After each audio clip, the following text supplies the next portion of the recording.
Bienvenido a este espacio en el que conocerás a las organizaciones, protagonistas y tendencias que hacen el mundo de la banca no tradicional.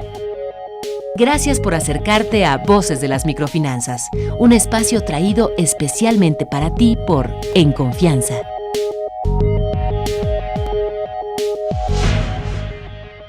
Bienvenidos otra vez a Voces de las Microfinanzas en Confianza. Hoy tenemos el honor y el gusto de que nos acompañe Álvaro Rodríguez Arregui, presidente del Consejo de Administración de Compartamos Banco. Álvaro, bienvenido, muchísimas gracias por estar con nosotros. No, hombre, Mauricio, gracias para ti, encantado. Álvaro, un poco si nos pudieras decir cómo te fuiste involucrando en este tema de cuando saliste o estabas en la maestría, tengo entendido, en la carrera, cómo te fuiste involucrando, cómo has visto el desarrollo en este tiempo. Pues mira, yo me involucré con las microfinanzas por casualidad. Yo tengo la teoría de que casi todas las cosas importantes en la vida pasan por casualidad.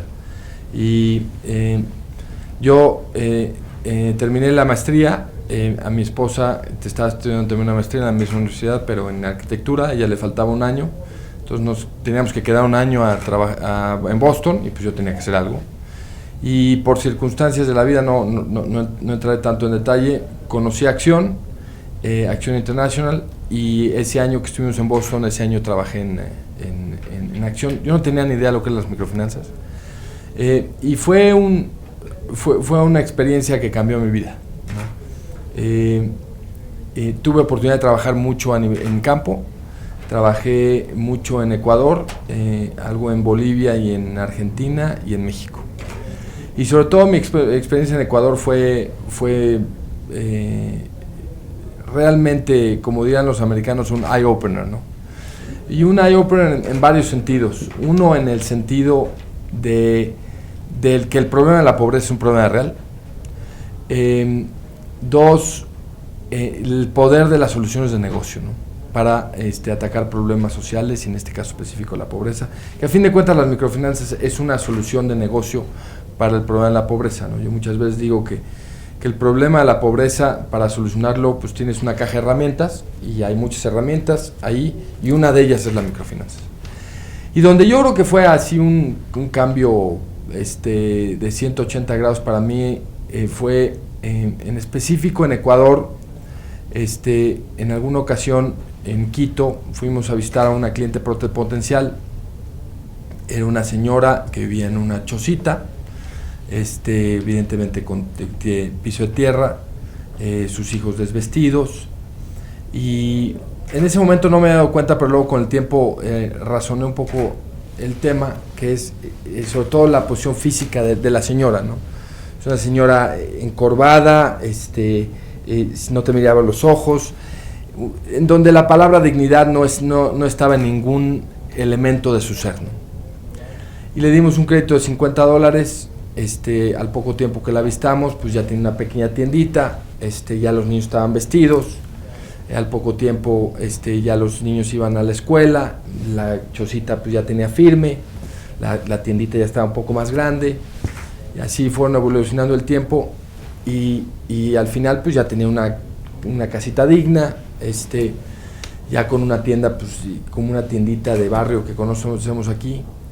Pero lo más impresionante fue la transformación física de la señora. O sea, se convirtió en una señora erguida, te miraba a los ojos. Orgullosa.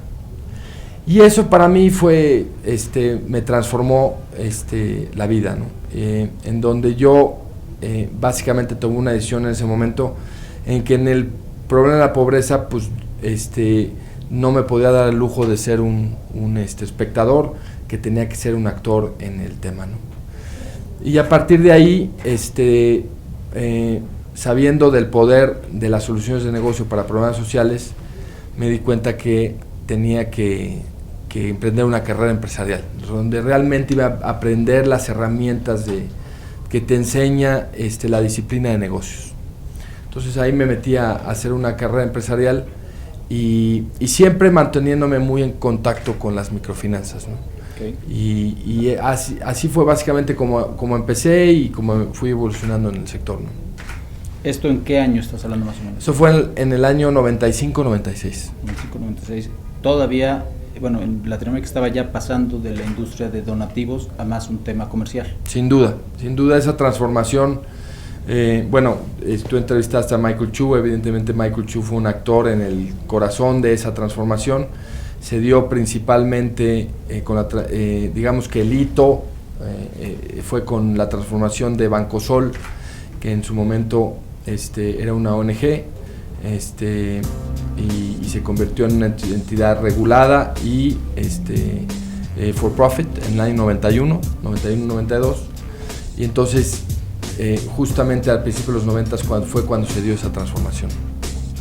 ¿En qué momento te incorporas tú a Compartamos? Mira, yo la primera vez que conocí a Compartamos fue en el año 95, finales 95, principios 96.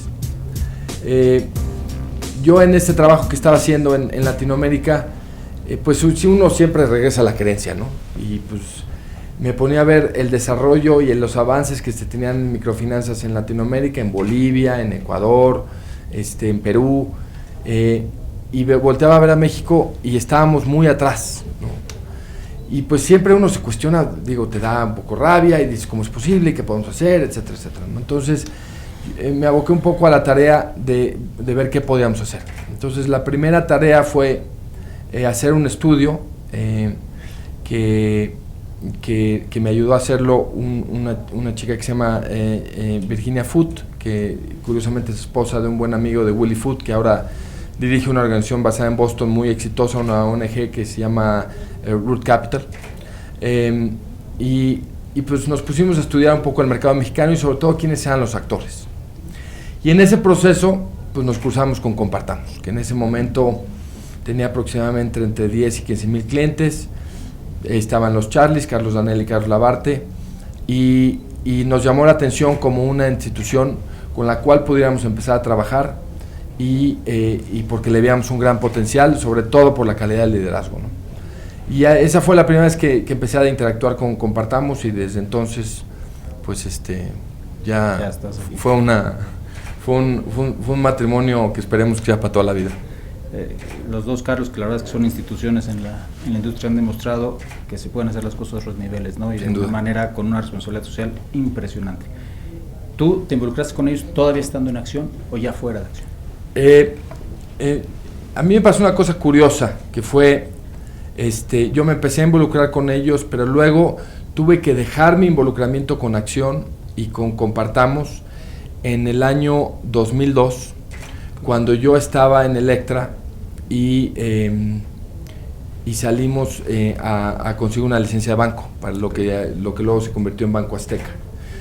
El proceso en el cual yo estaba íntimamente involucrado. De hecho, la licencia, yo soy uno de los dos representantes legales en la licencia, y pues por conflicto de interés no podía mantenerme involucrado. Poco tiempo después salí del Grupo Electra, y al poco tiempo me invitaron al consejo en Compartamos como independiente, y al mismo tiempo me invitaron de regreso al consejo de Acción. Y entonces pues yo tenía un problema, porque pues yo no podía ser consejero de Acción y consejero de Compartamos como independiente, porque por obvias razones Acción era parte relacionada. Entonces me encontré en la situación de que tenía que decidir si me metía al consejo de Compartamos o aceptaba la invitación de Acción. Y un día me habló la que en su momento era la CEO de Acción, María Otero. Me dijo, mira, ¿por qué no hacemos una cosa? ¿Por qué no entras al consejo de Acción y representas a Acción en el consejo de Compartamos? Así no tienes que tomar una decisión. Evidentemente ya no entraría al consejo de Compartamos como independiente, pero de todas maneras al consejo. Lo cual en su momento generó bastante controversia dentro de Acción, porque ya para entonces Compartamos era el poster child de Acción, y nunca antes un consejero había representado Acción en una de los consejos de las instituciones en las cuales estaban involucrados. Siempre había sido alguien de los miembros de la administración de Acción, ¿no? Pero bueno, pues eso, nada que no fuera salvable, y así es como me reintegré. Eso fue en el año 2002, final del 2002, al Consejo de Acción y de Compartamos.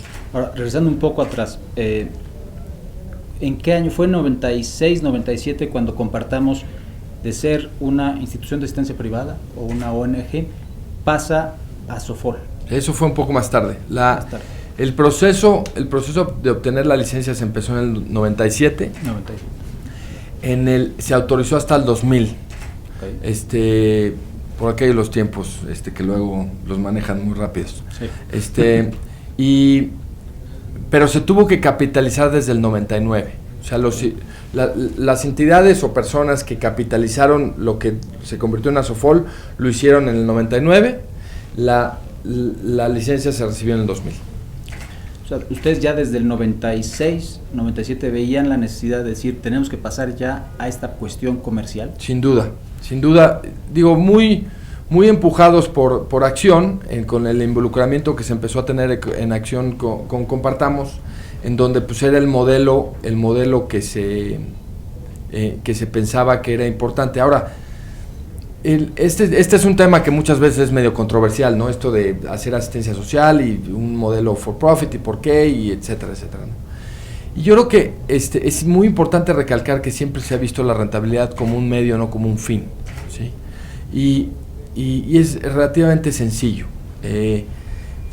A fin de cuentas, para llegar a los millones de clientes que tenemos que llegar, para cumplir nuestra misión, necesitamos del acceso a los mercados de capitales. Y si no tenemos un modelo rentable, los mercados de capitales no nos van a proveer de esos recursos. Las reglas son relativamente claras, ¿no? A mí me ha tocado ver un poco el panorama a nivel mundial, por mi involucramiento y cuando estuve como presidente del Consejo de Acción a nivel mundial. Yo siempre manejo ciertas cifras, ¿no? Hoy en el mundo tenemos aproximadamente 100 millones de clientes en microfinanzas. Creo que un número que es bastante acordado entre las diferentes partes es que hay un potencial de 1 billón de clientes. O sea, nos faltan 900 millones de clientes por cubrir.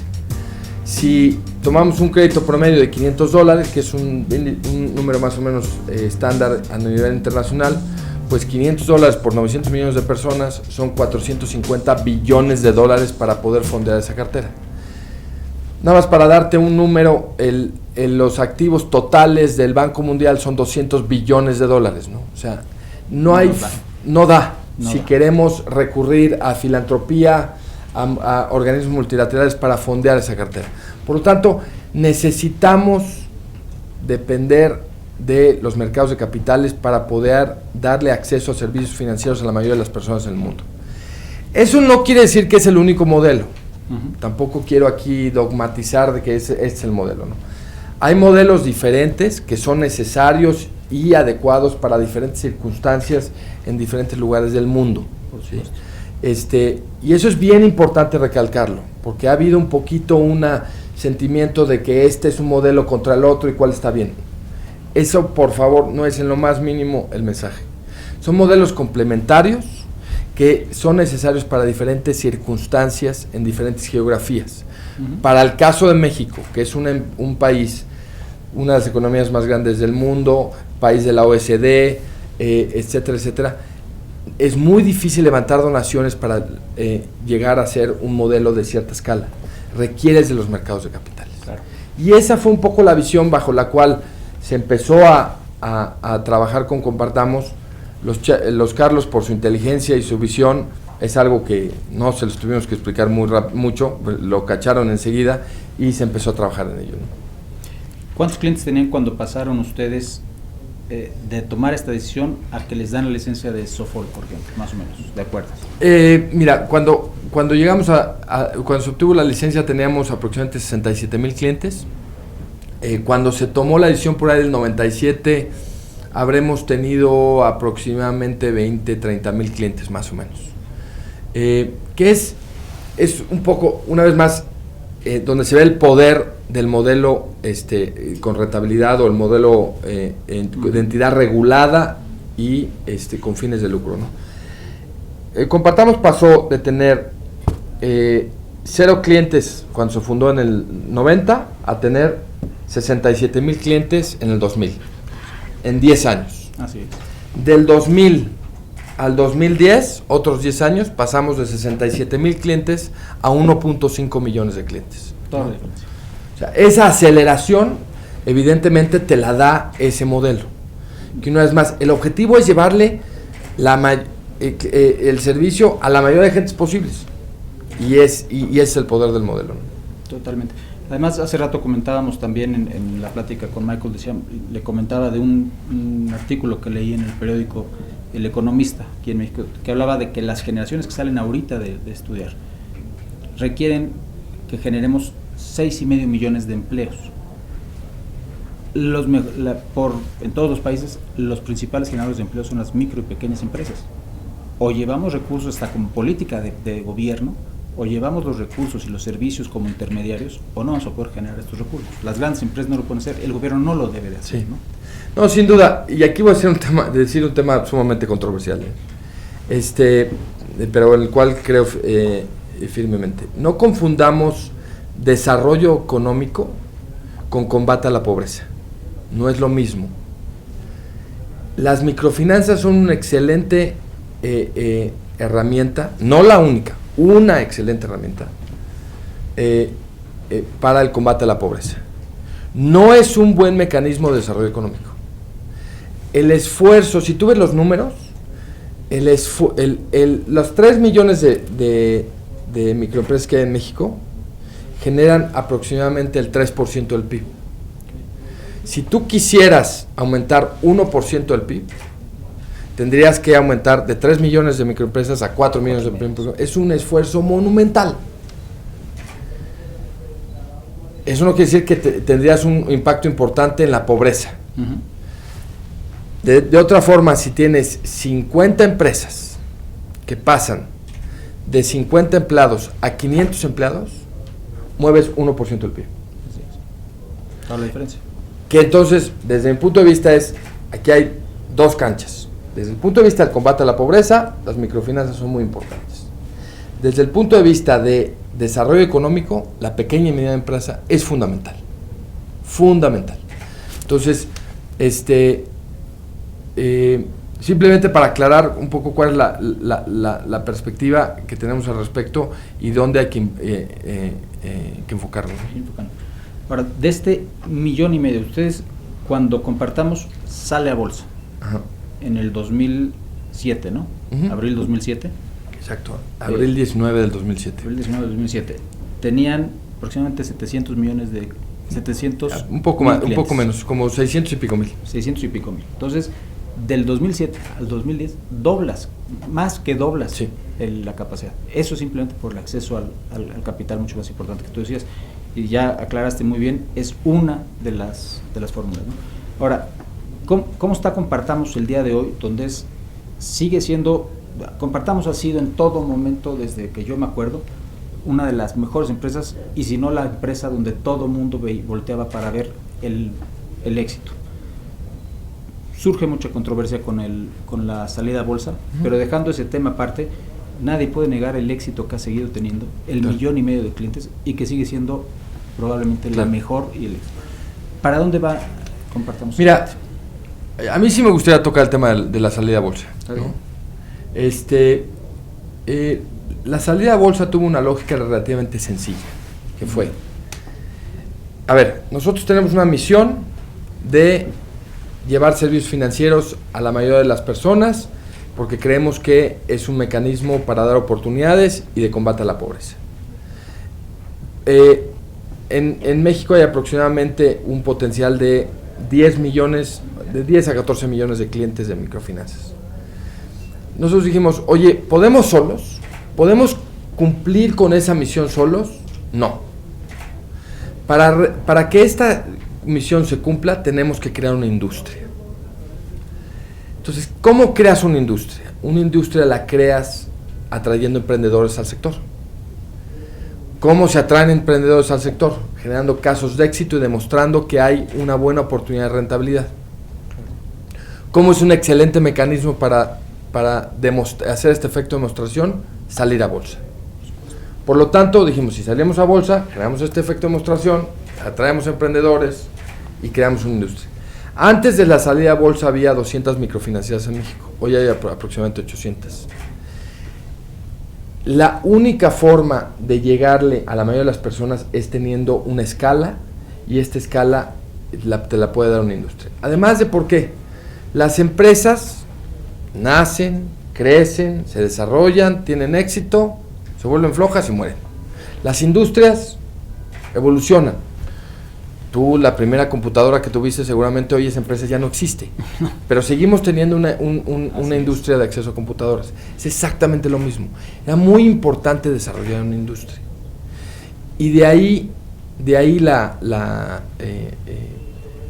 salida a bolsa, ¿no? Y, ahora, perdón que te interrumpa nada más, y de ahí hago el paréntesis que siempre he dicho, de ahí en Confianza tuvo un gran impulso, porque traíamos el plan de negocio preparado, pero nos apoyó a conseguir a los socios adecuados, con mucho más entendimiento, y además ustedes, en el personal, tú, los Charlies, nos han apoyado mucho con consejos, con presencia, con empuje. La verdad es que en Confianza no estaríamos aquí si no hubiera sido mucho. Porque es importante desarrollar en industria. Y si hay 200 microfinancieras, a lo mejor 20 son buenas. Pero si hay 800, a lo mejor 80 son las buenas. Con 80 ya puedes tener una industria a nivel nacional, competida, y la competencia te trae mayores eficiencias, mejores productos, mejor servicio, mejores precios, etcétera, etcétera, ¿no? Entonces es bien importante, es bien importante para cumplir la misión que esto se dé. Ahora, esto no significa que se tengan muchos retos hacia adelante, y contestando un poco tu pregunta de hacia dónde vamos, ¿no? La industria sigue teniendo muchos retos en el ámbito de costos. Tenemos que generar mecanismos para ser mucho más eficientes. Sí. Sin duda, uno de los grandes, digamos que retos hay, uno por el lado de convertirnos en un cashless society, o sea, una sociedad donde operemos sin papel moneda. Uh-huh. Eso puede bajar mucho los costos. Y el otro es el acceso a sistemas de información. Hoy la información accesible que hay de todos nosotros es muy mala. Vivimos en un país donde, por ejemplo, Perú tiene un sistema de buró de crédito infinitamente mejor que el de México. ¿Por qué? Parte porque no estamos obligados a reportar la actividad positiva. O sea, yo no puedo saber cuánto deuda tiene un cliente, solo la única información a la cual tengo acceso es cuando no pagó un crédito. Es muy importante la información positiva para saber el nivel de endeudamiento de los clientes. Y por otro lado, es muy importante que, por el amor de Dios, algún día lleguemos a tener un número único. Ya sea la CURP o lo que sea, pero pues tú te metes al buró de crédito, metes Juan López López y salen 398,000 Juan López, ¿no? Sí. Es imposible tener un sistema de información bajo esos parámetros. En el año 2010 es penoso decir que en un país como México no tenemos un número único, ¿no? Entonces, esos son algunos retos que tenemos. Sin duda alguna, tenemos retos regulatorios. Tenemos retos en hacer mucho más simétrica la información y las bondades del permitir tener acceso a servicios financieros a la mayoría de las personas, dado que es relativamente fácil por parte de algunas entes el pretender sobreregular, por ejemplo, poner topes de tasas de interés, cuando pues es muy fácil tener una tasa de interés más baja, simplemente subes el crédito promedio. Pero ¿qué es lo que pasa? Entonces dejas de atender a los más desfavorecidos, ¿no? Entonces pues, estamos perdiendo la misión, ¿sí? Porque los costos son fijos. Si das un crédito de $100 o de $10,000. Totalmente. Entonces, relativamente el costo al precio es muy diferente, ¿no? Entonces hay que empatar mucho más esas asimetrías de información y de entendimiento. Pues es una labor de poco a poco, ¿no? Entonces, pero seguimos muy optimistas, que se está cumpliendo la misión. La industria se está consolidando, cada vez estamos viendo jugadores con mejores prácticas. Siempre va a haber los jugadores con prácticas no óptimas, pero eso es en cualquier industria, ¿no? Pero seguimos viendo más y más competidores, mucho mejor preparados, mucho mejor capitalizados, con mejor talento, con mejores prácticas, etcétera, etcétera.